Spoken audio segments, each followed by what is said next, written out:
Buenas, hoy vamos a hacer un especial, dada la particularidad de las circunstancias que estamos viviendo en este momento, sobre literatura y pandemia.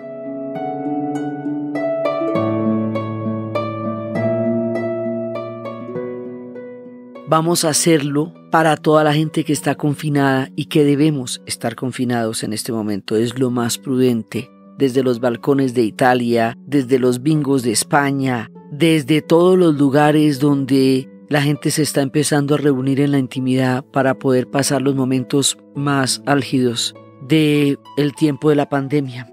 Con una idea de acompañamiento, de solidaridad, de abrazo, de estar cerca, aunque no podamos estarlo físicamente, con las palabras, con las historias, con la literatura, con la memoria de todas las historias que hemos vivido en la humanidad muchas veces en las pandemias y cómo eso ha quedado registrado en la literatura. Y lo más importante, cómo la literatura ha salvado el alma de la gente en los tiempos más difíciles. Las pandemias han pasado muchas veces en la historia humana, son recurrentes, tienen muchísima literatura, pero resulta que en esta época del siglo XXI, con las redes sociales, con el frenesí de nuestra vida moderna, con el afán permanente, se nos había olvidado la fragilidad de la especie humana.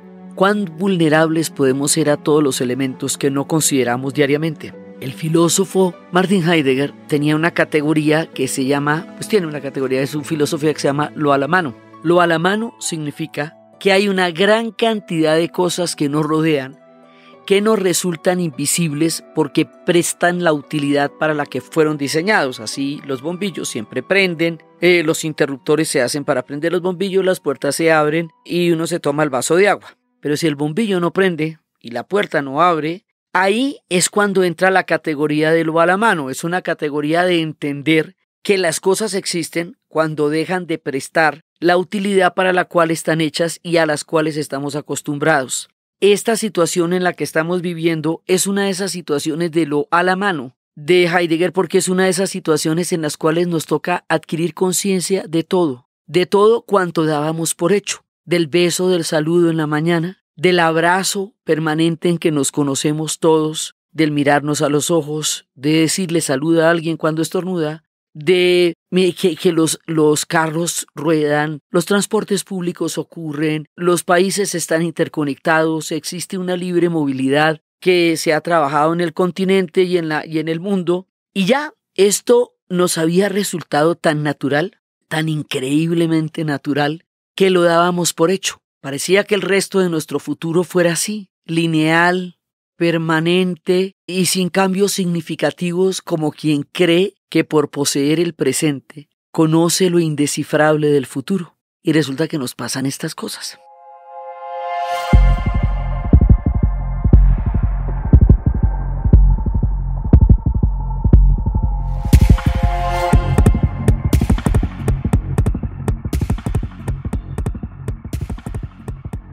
Pero es que cada vez que pasan estas cosas en la humanidad, pasan con el mismo sentimiento.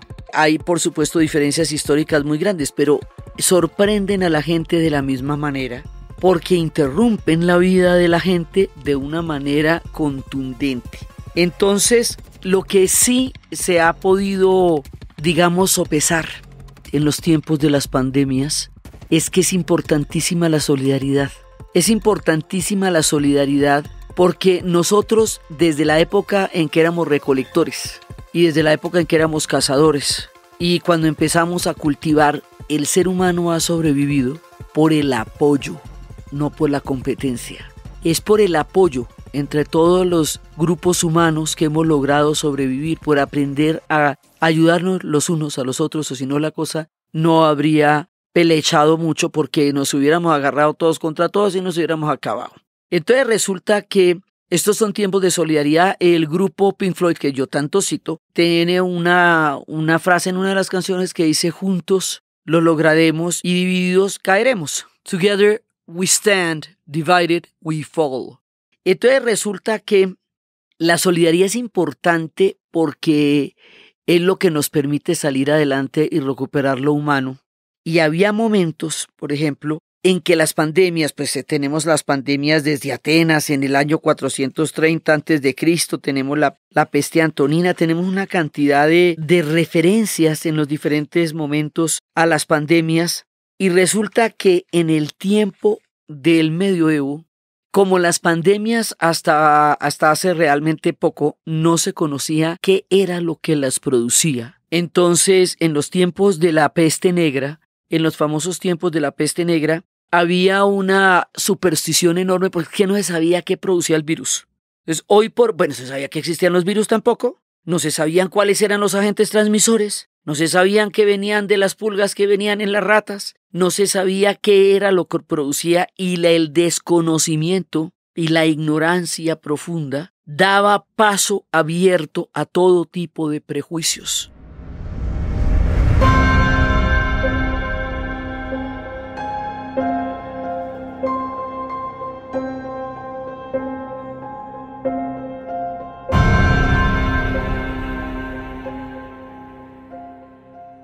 Entonces estaban desde los castigos de Dios, pasando por algo bastante macabro, y es que durante la época de la peste negra, la comunidad judía, trasegando por Europa entre todos los tiempos de las persecuciones, por su manera de manejar la vida cotidiana, por los mandatos religiosos, pues tienen el baño diario, cambian las sábanas, tienen una serie de medidas de higiene que están en el Levítico y que están en sus costumbres cotidianas, que los hacía menos proclives a la peste que la mayoría de la población que dormía junta en los establos en los largos inviernos con todos los animales. Entonces empezaron a caer mucho menos y a ser mucho menos vulnerables a la enfermedad. Y en tiempos de la superstición, se creía que los judíos sufrieron muchas persecuciones en el medioevo porque no reconocían en Cristo al Mesías y llegan a un mundo totalmente montado sobre un esquema religioso único.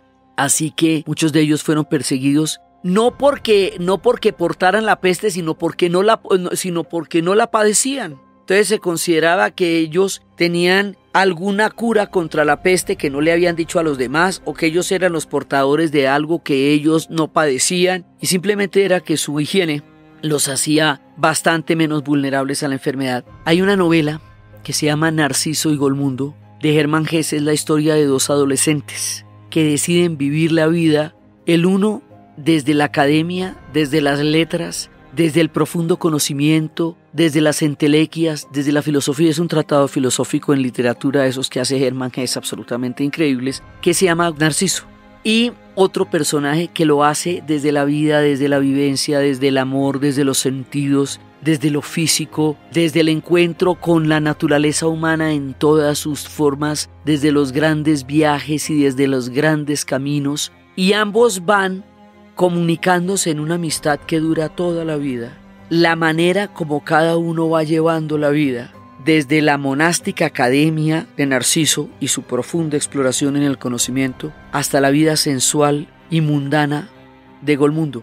En todo el fresco del medioevo que produce esta novela de estos dos adolescentes viviendo, hay un personaje que se llama Sara, y Sara es una mujer judía, y Sara da testimonio de la persecución que le estaban haciendo a su pueblo por cuenta de la ignorancia, el desconocimiento y la superstición que caía sobre una población tan indefensa como el resto, pero que tenía medidas higiénicas que la hacía menos vulnerable.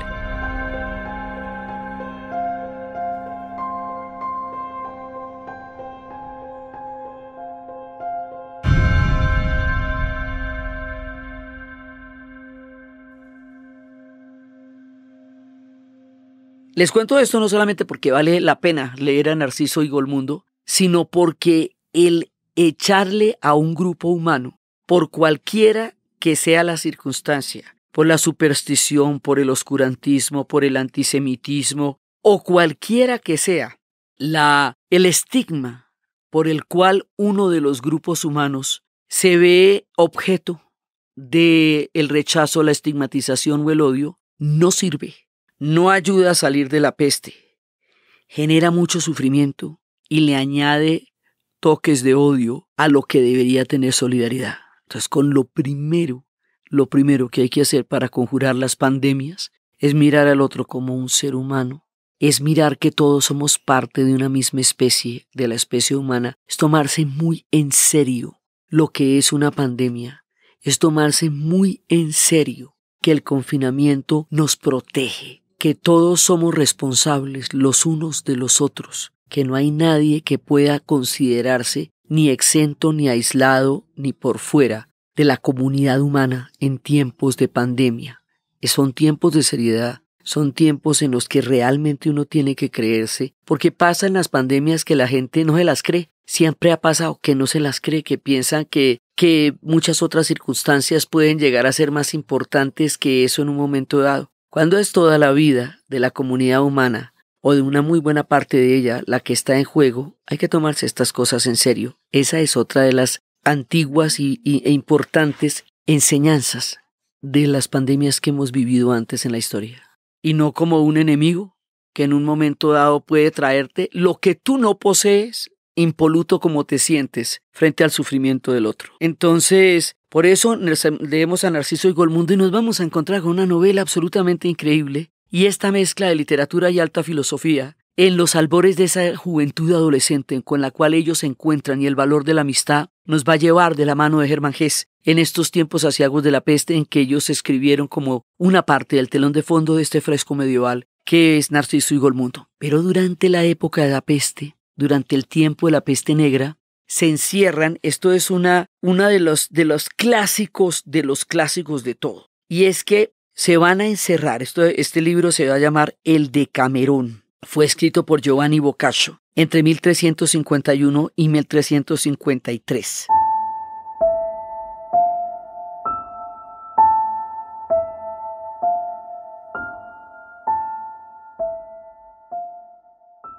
Y está constituido por 100 cuentos, tanto que algunos alcanzan a ser novelas cortas. Y está conformado por un grupo de personas compuesto de 10 jóvenes, que eran 7 mujeres y 3 hombres, que se reúnen, se aíslan de la peste para contarse historias.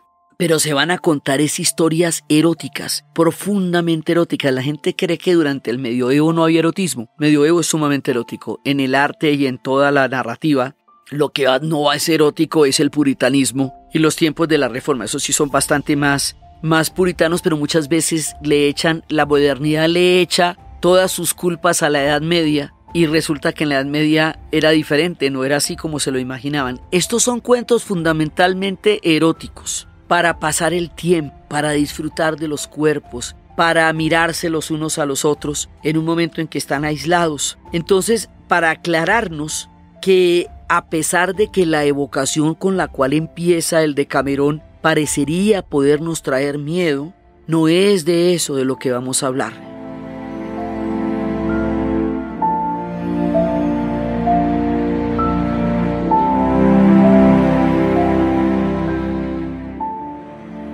Cuando pienso, graciosísimas señoras, cuán natural os es a todas la piedad, reconozco que este libro os parecerá grave y triste en sus comienzos, tanto como el doloroso recuerdo de la pasada y mortífera peste, tan deplorable y dañosa a quien la vivió, puesto que con aquella calamidad doy principio en mi obra. No quisiera que la lectura de estas páginas os asustase, os hiciera pensar que siempre habréis de leer este libro con lágrimas y suspiros. Por el contrario, el horrible comienzo debe ser para vosotras, como es para el caminante una montaña desierta y áspera, a cuyo pie se halla un deleitoso llano, que tanto más apacible parece, cuanto más fatigoso ha sido el camino. Crea un oasis de erotismo y de sensualidad a través de los cuentos del Decamerón, porque una de las cosas que más libera en tiempos de confinamiento es algo que no nos puede quitar nadie: la libertad de la mente. La libertad de la fantasía.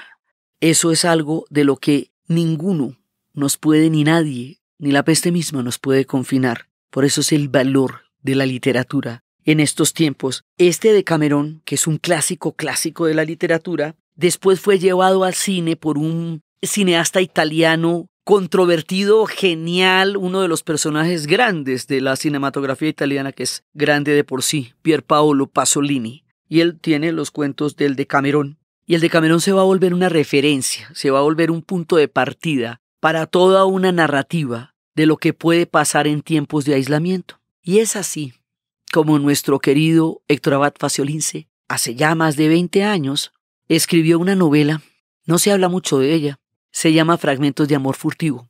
Y tomando la idea del Decamerón, en la época en que Medellín, en los años 80, estaba viviendo la muerte como una incertidumbre macabra que hacía que nadie pudiera tener seguro el atardecer y la vida, y que tanta gente hubiera perdido a tanta gente que amó, él hace una similitud de esa muerte de Medellín como una peste, porque la peste, la similitud entre la peste y la guerra, ya la veremos, está en varios autores, y él habla de una pareja que está en la parte alta de Medellín y contempla el valle desde lo alto, allá, en el Valle de la Muerte. Y a veces hay algunas frases que nos hablan del Valle de la Muerte, de todo lo que estaba pasando en ese Medellín, pero ellos están contando historias de amor. Se están contando historias eróticas, se están contando historias y están viviendo una sensualidad vivida y evocada, mientras allá en el Valle de la Muerte ocurren cosas terribles, que fue todo lo que fue la vida en Medellín y en Colombia durante los años 80, durante el tiempo de las guerras del narcotráfico, tiempos que a veces se romantizan y no tienen nada de romántico, no tienen nada de épico y no tienen nada de chévere. No lo eran, era la peste de la muerte, que también es recurrente y que es mucho más fácil de identificar que la pandemia, pero va para lo mismo, el confinamiento y la muerte. Entonces Héctor Abad nos escribe esa novela. Es una novela, digamos, dentro de toda la grandiosidad de su obra, pues no es la más conocida, pero está bien leerla ahorita, porque primero nos recuerda el amor en un tiempo en que lo que se habitaba era el miedo, la muerte y la guerra.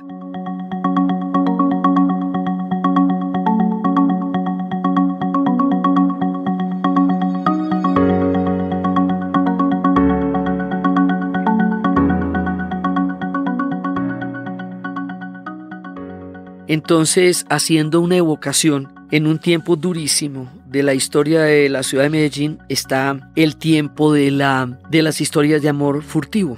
De nuestros autores contemporáneos, bueno, primero está Camus.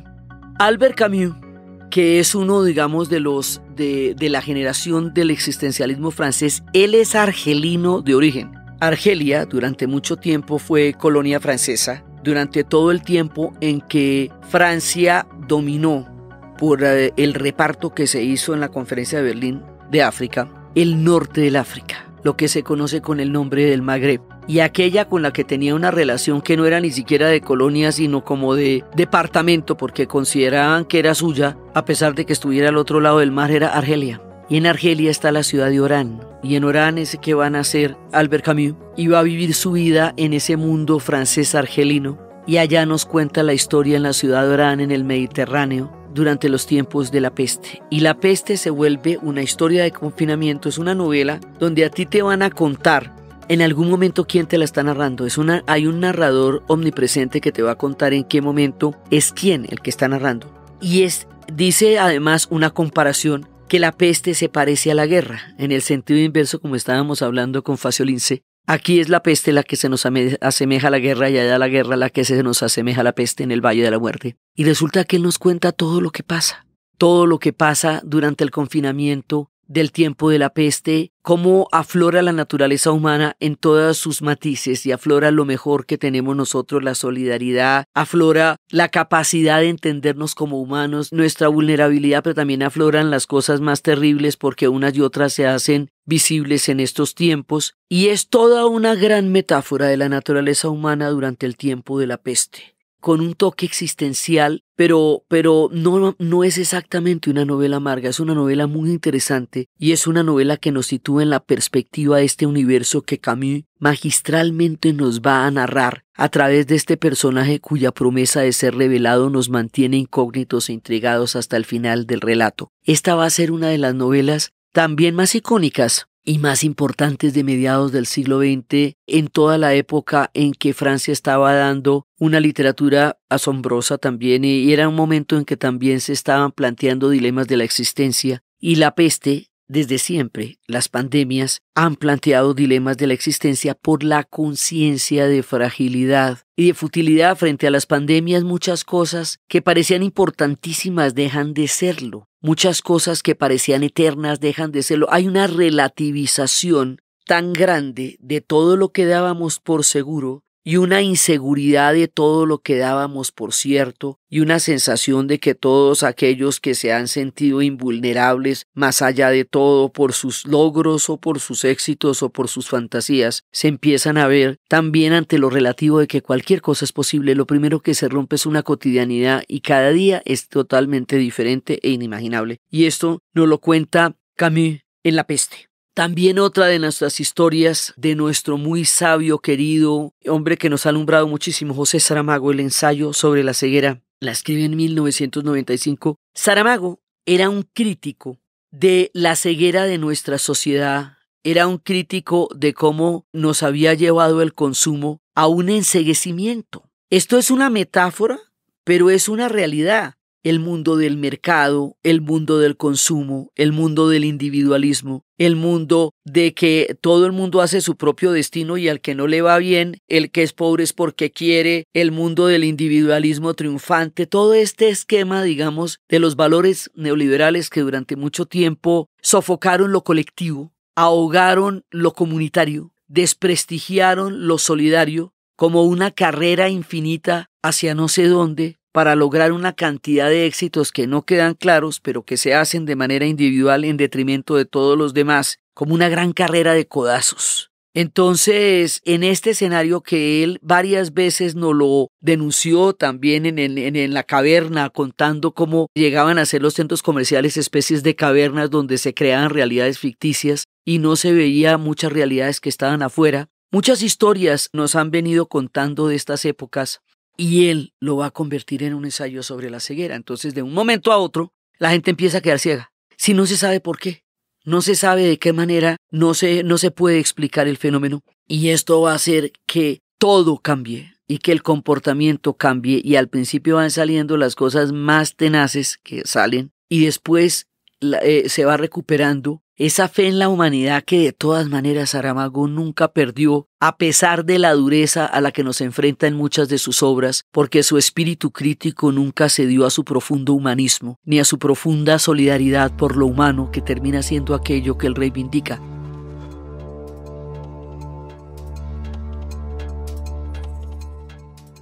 No les vamos a contar las novelas porque se trata de que las lean. Entonces, pues les contamos de qué se tratan para que ustedes las lean. Es más como una invitación, como una degustación, como una picadita de ojo de cosas que se pueden leer sobre los tiempos de las pandemias, que no solo nos van a ocupar el alma, sino que además nos enriquecen el espíritu y nos hace reflexionar en un tiempo que indudablemente nos va a poner a reflexionar, porque se trata de entender que nos estamos enfrentando a lo colectivo.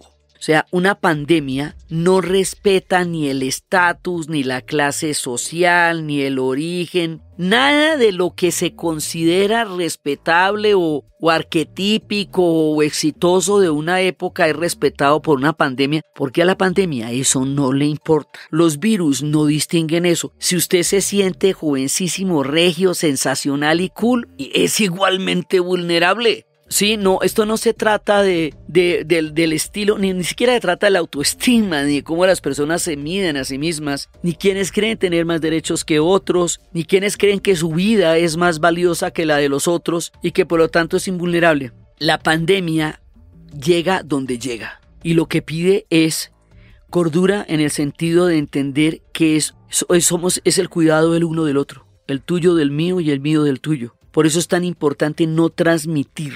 Para aquellos que son portadores, tener la conciencia de la importancia de no ser contaminadores, porque estas cosas pueden crecer exponencialmente. Entonces los confinamientos, las instrucciones se tienen que seguir, porque es lo que nos protege a todos. Ahora que sí sabemos cuáles son los agentes transmisores, ahora que no tenemos el terror de no imaginarnos a lo que nos podemos enfrentar, porque es que ya han pasado, ya tuvimos la epidemia española de 1919, que para justicia con los españoles no no surgió en España ni siquiera, surgió en Kansas. Pero resulta que en tiempos de la Primera Guerra Mundial surgió en Fort Riley, en un fortín militar. Pero es que ocurre que en tiempos de guerra la información es completamente censurada. Entonces no informaron que allá había empezado un virus enorme y realmente los únicos que lo reportaron fueron los españoles. Y como los que lo reportaron fueron los españoles, entonces se pensó que se bautizó como la peste española. Sí, y resulta que no es española, sino que ellos la reportaron, pero fue enorme, fue planetaria y tuvo unos costos enormes. Esta es como la última referencia, y hace de ellos 100 años, que tenemos de una pandemia así grande en el mundo, que entre otras cosas se vio mucho más impulsada por la cantidad de gente junta en los ejércitos de la Primera Guerra Mundial. Por toda la aglomeración, las ratas, las trincheras, millones de hombres juntos confinados durante meses y durante años. Todo eso hizo por eso es que surge en un fuerte militar. Todo eso hace que se vaya a esparcir una pandemia de proporciones gigantescas. Justo después de las guerras, pasa también que después de las guerras vienen las pandemias porque las guerras liberan una gran cantidad de virus que antes no estaban en el ambiente. Entonces, esta pandemia es el recuerdo más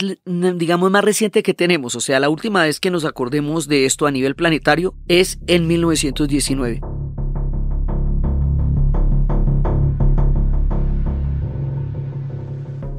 Por supuesto que hemos sufrido muchas cosas antes, pero eran enfermedades que no llegaban a Europa, como el ébola, como el dengue, que sufrimos ahorita y que tenemos en este momento, como la malaria, enfermedades del trópico que afectaban supuestamente a las naciones más pobres o a las naciones más atrasadas y cuyos destinos no eran tan importantes, ni tan televisivos, ni tan mediáticos como una pandemia de las proporciones de las cuales estamos viviendo ahora. Es que esto es lo tenaz de las pandemias, a ver si no lo aprendemos. Cuando usted cree que solo una población es la que va a padecer la pandemia y usted está fuera de eso y a esa población no hay que ayudarla sino dejarla que la segregación natural de su vulnerabilidad se la lleve, ahí la embarramos, ¿me entiende? Y cada vez que pasa eso, la volvemos a embarrar. La última vez que una cosa de estas ocurrió con una tragedia histórica que reviste visos de criminalidad fue el SIDA. El creer que el SIDA se propagaba solamente entre la población homosexual o entre la población que consumía, que se inyectaba drogas, y no invertir en investigación y no saber durante 4 años cuál era el agente transmisor. Entre 1981 y 1985 muere una enorme cantidad de gente porque no se investiga qué es lo que está pasando, porque se consideraba que de alguna manera el mundo estaba mejor sin ellos. Eso es como pegarles un tiro, eso es como una ejecución en masa. El negarse a investigar en una situación como esa. Y entre las personas que murieron, las muchas que murieron, estuvo Freddie Mercury, nuestro genio de Queen, una de las voces más impresionantes de la historia del rock. Hay una canción que se llama Innuendo. Se la recomiendo porque la letra de esa canción es la absoluta trascendencia entre la vida y la muerte de parte de Freddie Mercury en los albores del final de su vida. Hay que mirar eso, una película que se llama Pride, cuando la comunidad gay en Escocia se da cuenta que los obreros van a ser aplastados por las medidas de Margaret Thatcher en el momento en que empieza la revolución informática en Inglaterra y cierran las minas de carbón y van a arruinar el norte de Inglaterra y van a arruinar a Escocia de una manera dramática. Y la comunidad gay se dan cuenta que ellos son el objetivo de lo que viene, que el objetivo son los mineros. Y se dan a la tarea de ser solidarios con los mineros, con todo lo que eso puede implicar. Esa es una historia de solidaridad. Y después, cuando viene la epidemia del SIDA, todos aquellos que fueron los grandes adalides y los grandes líderes de la solidaridad se van a ver en un peligro inminente por la pandemia. Y en ese momento van a recibir el apoyo de los mineros. Se llama Pride, es una historia de solidaridad. Pride significa orgullo. Y es una manera de entender que solo la solidaridad nos ayuda en estas circunstancias y que el odio no genera ningún tipo, no añade nada, pero sí quita orígenes a muchos sentimientos. Es natural que haya miedo, es natural que haya pánico, es natural que haya zozobra, es natural que haya sentimientos encontrados, desorientación, desconcierto, soledad, pero el odio no sirve para nada. y las diferentes poblaciones humanas no somos sino humanos de una misma especie, sometidos a los mismos azares del destino. Entonces, por eso es que es tanto objeto de literatura las pandemias, porque la reflexión filosófica que generan hace que sean un material literario por excelencia, porque cada vez que pasan ponen a reflexionar a la humanidad, ponen a la trascendencia del espíritu y lo verdaderamente importante, los lazos familiares, la gente que se quiere, la comunidad. Por todo eso son un material literario inagotable. Seguramente muchas novelas surgirán de la época que estamos viviendo. Como no podemos saber hacia dónde vamos porque no se sabe cuándo esto pasa, entonces al cabo de un tiempo miraremos retrospectivamente lo que hoy estamos viviendo en este preciso instante de nuestra historia.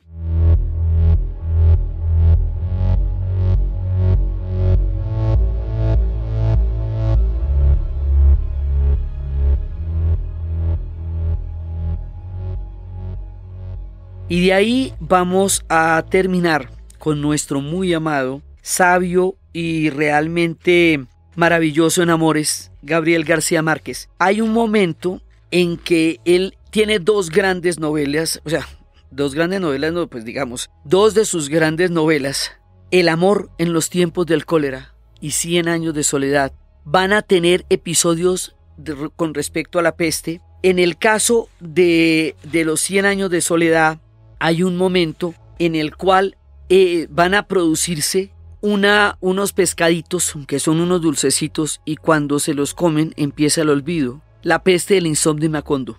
Fue Aureliano quien concibió la fórmula que había de defenderlos durante varios meses de las evasiones de la memoria. La descubrió por casualidad. Insomne, experto, por haber sido uno de los primeros, había aprendido a la perfección el arte de la platería. Un día estaba buscando el pequeño yunque que utilizaba para laminar los metales y no recordó su nombre. Su padre le dijo Taz.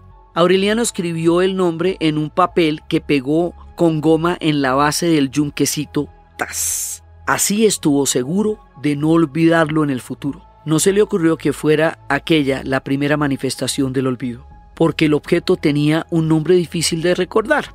Pero pocos días después descubrió que tenía dificultades para recordar casi todas las cosas del laboratorio. Entonces las marcó con el nombre respectivo, de modo que bastaba con leer la inscripción para identificarlas. Cuando su padre le comunicó la alarma de haber olvidado hasta los hechos más impresionantes de su niñez, Aureliano le explicó su método y José Arcadio Buendía lo puso en práctica en toda la casa y más tarde lo impuso en todo el pueblo. Con un hisopo entintado marcó cada cosa con su nombre: mesa, silla, reloj, puerta, pared, cama, cacerola. Fue al corral de chivos y marcó los animales y las plantas: vaca, chivo, puerco, gallina, yuca, malanga, guineo. Poco a poco, estudiando las infinitas posibilidades del olvido, se dio cuenta de que podía llegar un día en que se reconocieran las cosas por sus inscripciones, pero no se recordara su utilidad. Entonces fue más explícito.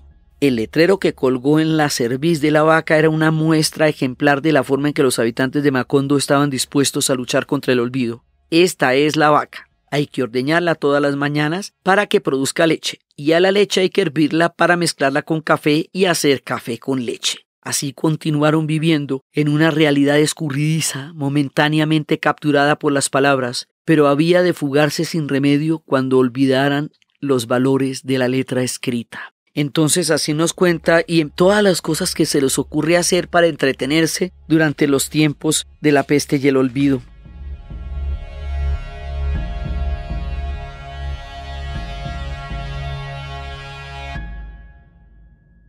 Y por último, una historia que es absolutamente hermosa, se llama El amor en los tiempos del cólera.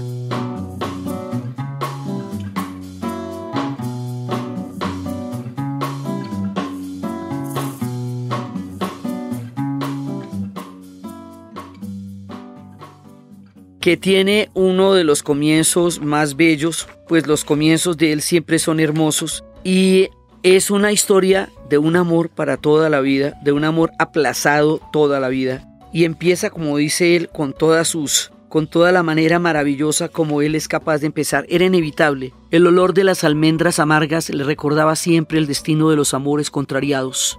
Y así empieza él una historia que va a estar contrariada en el tiempo, que no se va a dar entre dos jovencitos que se van a amar toda la vida, pero ella se casa, Fermina Daza se casa con Juvenal Urbina y Florentino Ariza va a vivir una vida adorándola sin poderla tener. Al final de la vida, por una cantidad de circunstancias maravillosas, como un tratado de amor, de conyugalidad, del matrimonio. O sea, esto es una de las novelas más divertidas y más hermosas que uno se pueda leer. La vida les permite ya en la vejez estar navegando en un barco por el Magdalena, cuando todas las orillas están en un reporte, en una alarma por el cólera. El cólera es recurrente, esa sí es una de las pestes que en Santa Fe y que en la Nueva Granada y que en Colombia se dieron con mucha frecuencia. Las epidemias del cólera todavía se dan, ya no a las escalas que se daban antes, pero se dan con frecuencia. Y entonces ellos van navegando por el Magdalena y todos los puertos a donde podrían llegar están cerrados por el cólera. Eso les permite vivir lo que la vida no les había dado, la oportunidad que nunca tuvieron, los besos largos, las conversaciones, la manera como se complementan el uno con el otro. Y de esa forma el cólera les termina dando todo lo que la cotidianidad, la normalidad, la cultura, los prejuicios no les permitió vivir. Y es esa simbiosis mágica la que hace de este final del amor en los tiempos del cólera una apología al amor en todas sus formas y en todas sus diversidades y en todo su contenido de esperanza. Y tiene cosas tan bonitas como cuando dice: el capitán miró a Fermina Daza y vio en sus pestañas los primeros destellos de la escarcha invernal. Luego miró a Florentino Ariza, su dominio invencible, su amor impávido, y lo asustó la sospecha tardía de que es la vida, más que la muerte, lo que no tiene límites.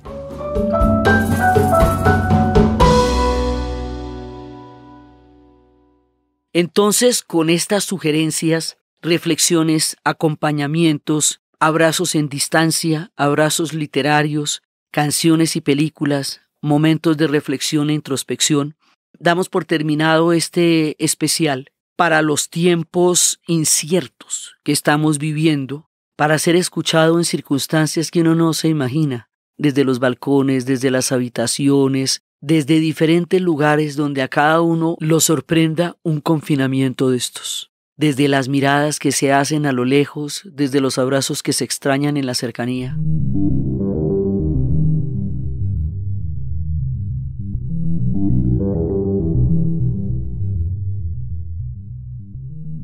Entonces, desde los espacios de la solidaridad, de la comunidad, del cuidado del uno por el otro, de la reflexión, de la espiritualidad, de la mirada profunda de la vida, de la literatura, de las lecciones históricas, de la ayuda de los médicos y las enfermeras que están dejando el cuero allá en las calles para salvar a una humanidad que se enfrenta a una incertidumbre en tiempos en que creía haberlo controlado todo, en la narración de Ana Uribe. Y para ustedes, feliz día, cualquiera que ese día sea.